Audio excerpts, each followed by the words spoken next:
Jika di bagian yang pertama tadi saya sudah menyinggung bahwa ada bahaya jika konsultan pajak diberi kewenangan yang terlalu jauh untuk menangani kasus perpajakan, khususnya yang menyangkut ranah pidana pajak, maka di dalam bagian-bagian yang lain dalam rancangan undang-undang konsultan pajak ini juga tetap harus dikritisi menurut saya oleh konsultan pajak itu sendiri, karena ada banyak hal yang bisa menjadi bumerang, ya. Selain persoalan yang tadi pidana pajak itu sesungguhnya bukan ranahnya, ya. Saya hanya ingin mengingatkan sekali lagi bahwa itu potensial berbahaya karena potensi untuk terjadinya malpraktek. Dan kalau itu terjadi, tidak menutup kemungkinan seorang konsultan pajak justru akan dituntut sendiri oleh kliennya, oleh prinsipalnya, dituntut baik secara perdata maupun pidana, ya, karena mengakibatkan kerugian karena ketidakprofesionalan tadi. Nah, di dalam bagian-bagian yang lain dalam RUU konsultan pajak ini masih perlu dicermati. Misalnya di dalam pasal 5-nya bahwa seorang konsultan pajak itu diangkat di hadapan pejabat pemerintah, ya. Lalu kemudian di pasal 25 dikatakan nanti daftar dari konsultan pajak itu juga harus dilaporkan ke pemerintah. Nah, itu pertanyaannya, apa relevansinya? Apa gunanya menjadi independen, menjadi mandiri? Kalau masih ada kondisi-kondisi semacam itu di dalam RUU konsultan pajak ini, itu hanya merupakan indikasi bahwa sesungguhnya komunitas konsultan pajak ini belum sungguh-sungguh ingin mandiri dan independen. Selama ada mentalitas yang masih belum mandiri dan belum independen, masih ada mentalitas yang masih bergantung dari pemerintah, ini tentu bukan kondisi yang ideal bagi konsultan pajak. Ya, karena seorang profesional yang tidak independen, yang tidak mandiri itu, yang masih sangat dependen terhadap pemerintah, terhadap Dirjen Pajak, ini sulit diharapkan advokasinya yang maksimal bagi pembayar pajak. Ya. Karena bagaimana mungkin seorang profesional yang tidak independen, yang masih bergantung, yang masih ewo pekewo, yang masih punya beban psikologis dan moral pada otoritas pajak itu akan membela kliennya, para pembayar pajak dengan maksimal. Saya kira itu sulit untuk direalisasikan, ya.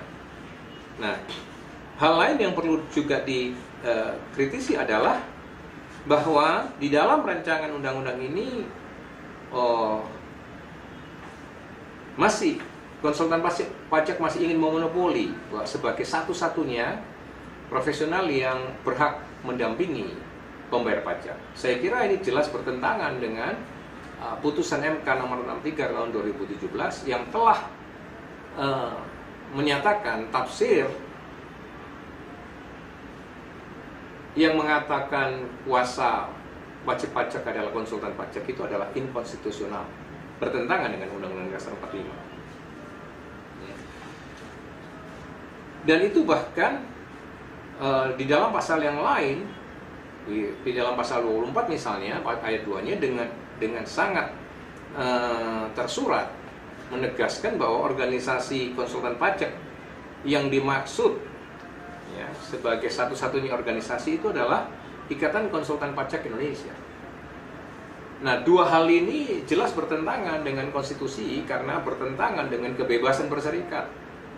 Kalau di kalangan advokat saja sudah terjadi multibar sekarang ini, kenapa di konsultan pajak sekarang masih berkecenderungan memonopoli, ya, untuk memonopoli organisasi? Saya pikir ini bertentangan dengan kebebasan berserikat dari para konsultan pajak sendiri, ya, karena iklim yang demokrasi ini tidak sehat kalau masih diwarnai, disemangati dengan monopoli-monopoli semacam ini, ya. Kemudian juga tentang hal lain, ya, yaitu menyangkut imunitas. konsultan pajak menginginkan juga mendapatkan hak imunitas, yaitu hak yang tidak bisa dituntut baik secara perdata maupun pidana. Tetapi konteks hak imunitas ini tentu harus dilekatkan kepada bagian tentang dia wajib merahasiakan, ya, segala sesuatu yang berkaitan dengan data-data kliennya, dengan data-data prinsipal, dengan data-data pembayar pajak, ya. Tetapi kita tahu bahwa di undang-undang pajak seringkali sifatnya superior, ya, bukan hanya lex specialis tapi juga sudah superior. Karena pasal misalnya yang mengatur tentang kewajiban para profesional untuk memegang rahasia kliennya itu di hadapan undang-undang pajak itu sebenarnya menjadi nisbi, menjadi nihil, dihilangkan. Termasuk di dalamnya oleh undang-undang akses informasi keuangan. Di sana dengan jelas diatur bahwa semua pihak yang karena profesinya itu selama ini wajib merahasiakan data-data wajib pajak, tetapi itu menjadi hilang, ya, di hadapan Dirjen Pajak. Ya. Nah, pertanyaannya lalu apa gunanya ada RUU konsultan pajak ini masih mengatur, ya, tentang rahasia pajak? Ya, mestinya merahasia klien, ya, untuk terhadap konsultan pajak ini. Nah, seharusnya ini kewajiban merahasiakan itu dipegang teguh, kecuali itu di muka hakim di depan pengadilan, ya, bukan karena undang-undang seharusnya. Karena RUU ini masih bertentangan dengan demikian dengan banyak undang-undang yang lain yang mewajibkan para profesional itu memegang rahasia kliennya. Kalau di depan pengadilan, di depan hakim, tentu kewajiban merahasiakan itu menjadi gugur, itu dapat diterima karena di sana hakim harus memeriksa dengan seutuhnya, ya, tentang suatu perkara. Nah, ada bagian lain juga, misalnya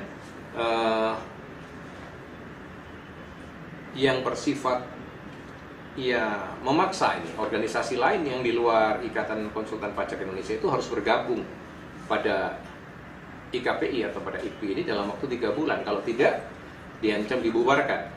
Ya, sekali lagi ini bertentangan dengan semangat demokrasi, bertentangan dengan kebebasan berserikat yang dijamin oleh Undang-Undang Dasar 45. Ya, sehingga dengan demikian adanya beberapa pasal ini, RUU ini harus dipertanyakan apakah RUU ini mau lebih tinggi dari Undang-Undang Dasar 45. Itu beberapa hal. Lalu masih yang kelihatannya kecil juga tapi mengganggu. Ternyata di dalam RUU ini masih menggunakan istilah wajib pajak. Ya, sedangkan di dalam RUU hukum sendiri sudah istilah wajib pajak sudah diganti menjadi pembayar pajak. Jadi ini juga mohon dipertimbangkan agar konsultan pajak itu sudah mulai berpikir bahwa warga negara yang membayar pajak itu adalah subjek, ya, pembayar pajak. Martabatnya harus dihargai. Ya, kebanggaannya harus dihargai, ya, karena konotasi dan substansi dari dua istilah wajib pajak dan pembayar pajak itu sungguh sangat berbeda. Ya, nanti pada waktu saya membahas masukan untuk RUU hukum akan saya bahas lebih jauh tentang hal ini. Tapi paling tidak di RUU ini sudah harus mulai berpikir menempatkan warga negara yang membayar pajak itu sebagai pembayar pajak, ya, memanggil, mengistilahkan dengan istilah pembayar pajak. Jangan lagi ada istilah wajib pajak. Saya kira ini suatu pemikiran yang sudah ketinggalan, ya. Nah, ini saya kira beberapa hal yang perlu dicermati di dalam RUU konsultan pajak ini. Kesan yang ada sekali lagi bahwa draft dari RUU konsultan pajak ini nampaknya belum cukup didiskusikan secara terbuka dan secara umum pada banyak atau dengan banyak pihak, ya, baik secara akademis maupun secara praktis. Ya. Nampaknya belum banyak stakeholder yang terlibat di dalam, ya, diskusi tentang draft RUU ini. Ya. Ada kesan bahwa RUU ini seakan-akan ada keterburu-buruan, ya. Ada karena mungkin dari kalangan konsultan pajak sudah menginginkan undang-undang bagi dirinya, sehingga seakan-akan yang penting ada undang-undang. Nah, saya hanya ingin mengingatkan, harapan saya adalah jangan yang penting atau yang pokok ada undang-undang. Saya pikir itu berbahaya. Coba dicermati dulu supaya bagaimana ada undang-undang, tetapi undang-undang ini yang tidak menjadi bumerang, tidak ada potensi-potensi untuk justru merugikan dari kalangan konsultan pajak itu sendiri. Ya, beberapa hal yang tadi saya katakan bahwa ketika terlalu jauh ingin merambah ke ranah profesional lain, itu berbahaya. Ya, akan menimbulkan benturan-benturan di sana, menimbulkan potensi malpraktek, ya, yang menimbulkan potensi untuk digugat balik, baik secara perdata maupun pidana oleh kliennya. Tapi juga akan menimbulkan potensi untuk di-challenge, dilawan undang-undang ini, diuji materi di Mahkamah Konstitusi. Ya, karena banyaknya pasal yang nadanya, semangatnya masih bertentangan dengan Undang-Undang Dasar 45 dan undang-undang profesional yang lain, khususnya undang-undang advokat, ya, juga putusan Mahkamah Konstitusi. Nah, saya kira ini yang harus dicermati, dikritisi oleh para teman-teman konsultan pajak sendiri, ya, sehingga dengan demikian teman-teman konsultan pajak itu nanti tidak terjebak oleh undang-undang ini sendiri, ya, ke dalam situasi yang malah membahayakan dirinya, ya. Nah, hal lain yang perlu saya kemukakan adalah seyogyanya, ya, rancangan undang-undang ini, draft ini sudah menyesuaikan, ya, dengan reformasi paradigma di bidang perpajakan. Ya, bukan hanya sekedar menginginkan undang-undang, tetapi semangat reformasi di dunia perpajakan, yaitu yang menempatkan subjek pajak, pembayar pajak ini pada tempat yang seimbang, yang setara, ya, dengan fiskus, dengan otoritas pajak, itu hendaklah juga dijiwai oleh para konsultan pajak. Dengan kata lain, saya mengharapkan paradigma dari konsultan pajak juga mulai berubah, bergeser. Kalau dahulu paradigmanya, atau bahkan sampai sekarang paradigmanya itu masih bergantung pada dirjen pajak, pada otoritas pajak, maka seyogyanya sekarang paradigma itu sungguh-sungguh berubah. Ingin mandiri, betul-betul mandiri, dan menempatkan diri pada posisi pembayar pajak, ya, bukan lagi pada posisi menjadi agen dari fiskus, tetapi menjadi kuasa wajib pajak yang profesional. Demikian saya kira perbandingan tentang pengacara pajak dan konsultan pajak. Terima kasih.